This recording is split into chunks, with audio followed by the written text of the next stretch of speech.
Baru mata kamu itu dibuka, kemudian diminum. Kalau ada bendanya ditutup tok, kumpulkan. Menurut Sigmund Freud, seorang psikolog, dengan teori kepribadian ini, sebenarnya yang bersangkutan ini lagi sedang gangguan mental. Semakin tua, kepentingan kenikmatan itu harus bersifat abstrak. Kata siapa namanya ini? Freud. Jangan kemudian semakin tua, semakin keranjingan kepada dunia. Hingga sampai melupakan yang lain, melupakan akhirat itu. Seharusnya justru ketika semakin tua, semakin rajin ke masjid, semakin rajin baca Al-Quran, semakin soleh. Dulu itu orang yang siap tetap. Hari Rabu kemarin, saya tanya kepada anak-anak, saya minta kalian semua untuk menjawab dengan jawaban yang jujur, yang apa ada benar adalah hati. Karena tidak ada sesuatu yang paling menyakitkan hati selain membohongi hatimu sendiri. Jadi yang paling menyakitkan hati itu ya ketika kita bohongi hati kita sendiri. Saya sampaikan kepada diri. Sekarang jawaban sesuai dengan hati nuranimu. Siapa yang ada di kelas ini yang terasa susah, yang terasa sedih, yang terasa sempit, yang terasa miskin? Angkat tangan.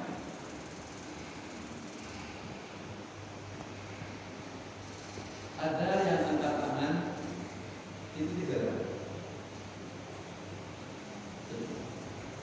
Nah sekarang tak balik. Siapa yang hadir di sini merasa senang, merasa tentram, merasa tenang, merasa tentram, merasa bahagia, dan merasa hidupnya cukup dan kaya? Dan dia berani. Dan dia berani kan? Benar sudah berani mengangkat. Berarti kamu sudah jujur dengan apa yang ada dalam hatimu. Sampaikan apa adanya. Gak ada yang ngangkat. Baru siapa ulangi kembali yang pertama. Siapa yang susah, yang sedih, yang tidak tenang, yang tidak tentram, yang merasa sempit, yang merasa miskin? Siapa tahu nanti dapat berkah LPDP, uang kan akan semua.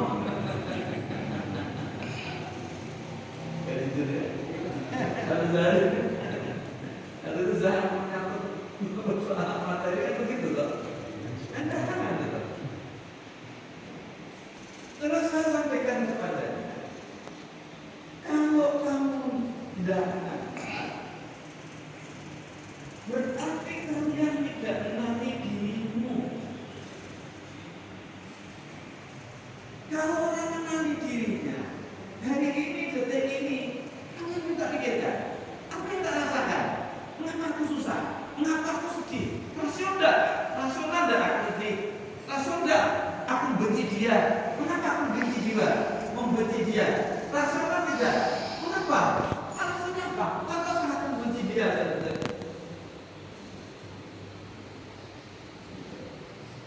Coba dari saudara teman-teman. Ada yang angkat tangan, susah sedih. Dimana sekarang tak minta untuk menghembuskan, ambil nafas dalam-dalam. Kemudian barang rumah ketukan, lepas kamu lepas. Lepas teman. Sampai 3 kali. Sekarang apa yang kalian rasakan? Lega Pak Bro.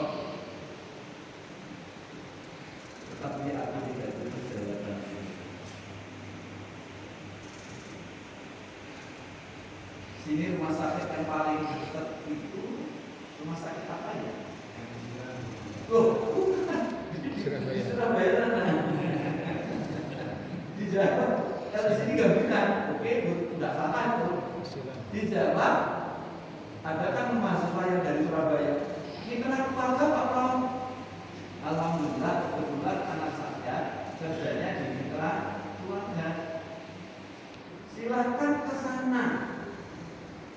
Kalian pasti akan menjumpai orang yang sulit untuk bernapas dan mesti harus dibantu dengan oksigen. Berapa uang yang harus dikeluarkan ketika itu tidak bernapas? Tapi mengapa kamu tidak sadar bahwa itu kaya?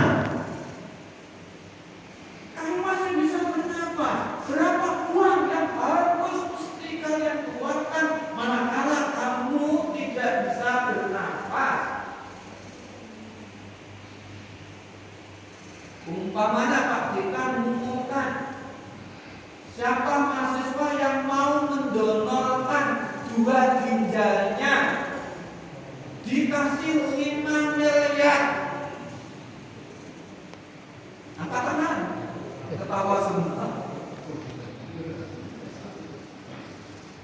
Bisnya meninggal kok 2 ginjalnya didonorkan kok. Jadi kalau begitu kamu kaya tuh. Tapi kenapa kamu tuh miskin persis seperti ikan koi yang dimasukkan ke akuarium? Berteriak-teriak pada pemain, beri aku air kehidupan, beri aku air kehidupan, beri aku air kehidupan. Tidak sadar bahwa dirinya hidup itu, yuk di air kehidupan ini. Baru ketika baru sadar, ketika si akuarium pecah, berantakan air kesana kemari, baru dirinya tahu. Bingung, oh air kehidupan itu loh. Jadi Bapak dan Saudara yang dirahmati Allah, mengapa Banten dan Fajar tadi yang antarkan kita tidak bisa syukur karena terus kurang, sampai lupa matanya bisa menyaksikan tanpa minta biaya, tanpa dituntut biaya. Telinga masih bisa dengar, tidak dituntut biaya. Kaki bisa berjalan, tidak dituntut biaya. Tangan masih bisa bergerak, masih tidak dituntut biaya. Tapi mengapa kita masih merasa miskin? Karena nafsu. Puasa bagian dari untuk imsaku an syahwatil badan wal farad. Itu yang nanti akan mempengaruhi macam-macam. Amerika dan Iran bukan persoalan apa-apa. Persoalan ini loh, persoalan ini loh.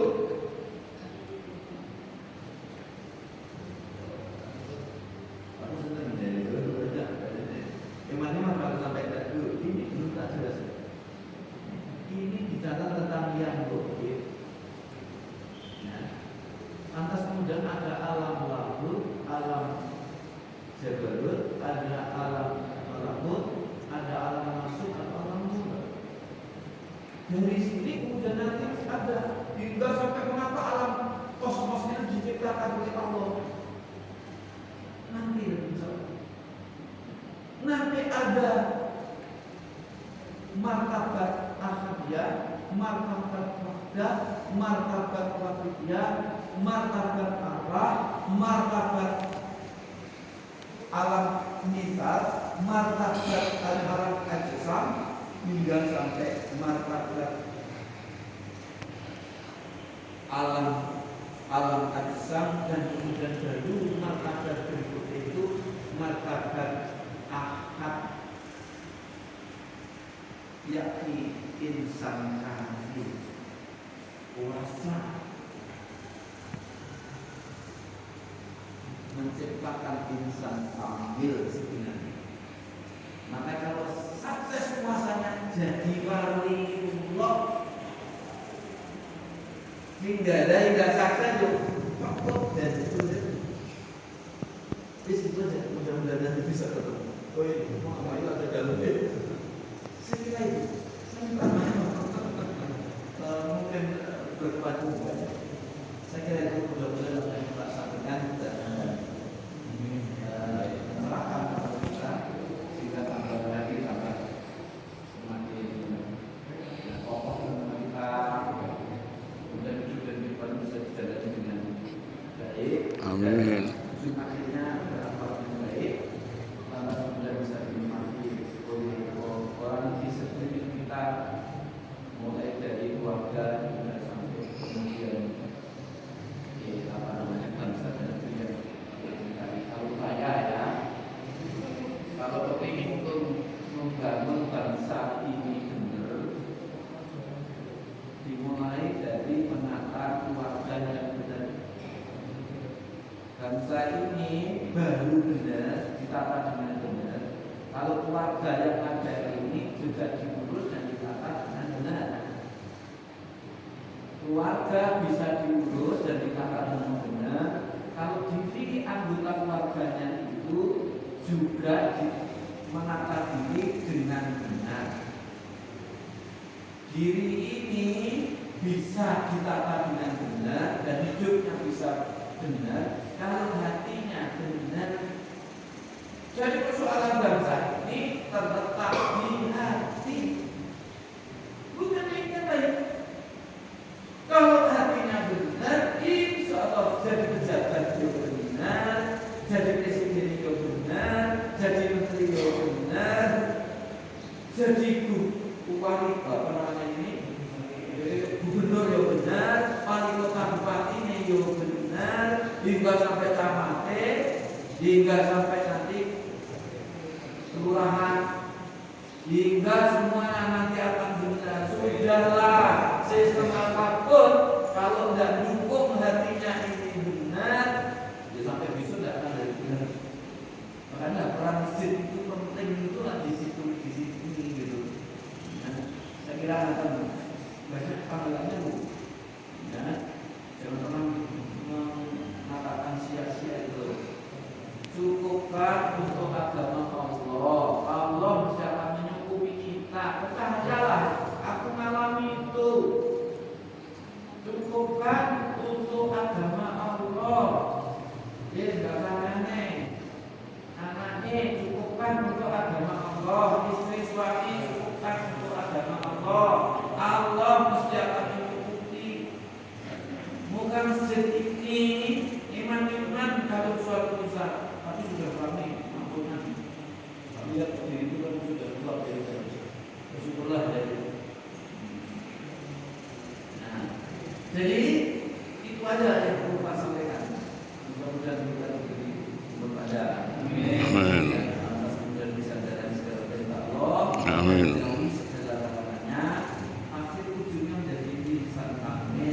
Amin. Tidak-tidaknya yang berkaki tidak terlalu jauh menjadi hamba, menjadi insan yang sempurna.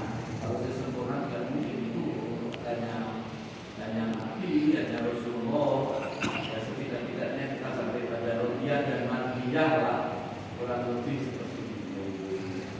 Mudah-mudahan Allah mampu segala peserta, misalnya istri, suami, anak, cucu kita, bapak ibu, kakek kita, kakek budi dulu, hukum kita, ampuni dosanya sudah ada di kita, ampuni dosanya para ulama, para kiai, para ustadzah, guru, dosen-dosen kita dan siapa saja yang berjasa kepada kita.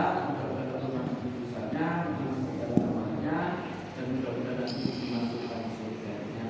Dan mudah-mudahan takmir masjid, baik takmir masjid dahulu dan maupun takmir masjid hingga sampai sekarang, mudah-mudahan diberi hidayah, taufik, inayah oleh Allah Subhanahu wa taala. Amin. Saudara waktunya termasuk Pak RW, Pak RT, yang ikut mengambil bagio pemakluman di sini, mudah-mudahan dimudahkan semuanya juga oleh Allah. Jamaah yang hadir di sini juga demikian. Mudah-mudahan di Pada Timur, di lapangan rezekinya disehatkan selalu dan mudah-mudahan berada dalam garis yang benar, lurus di waktu mustaqim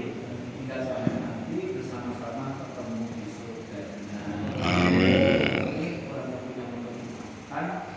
Wallahu a'lam. Wassalamualaikum warahmatullahi wabarakatuh.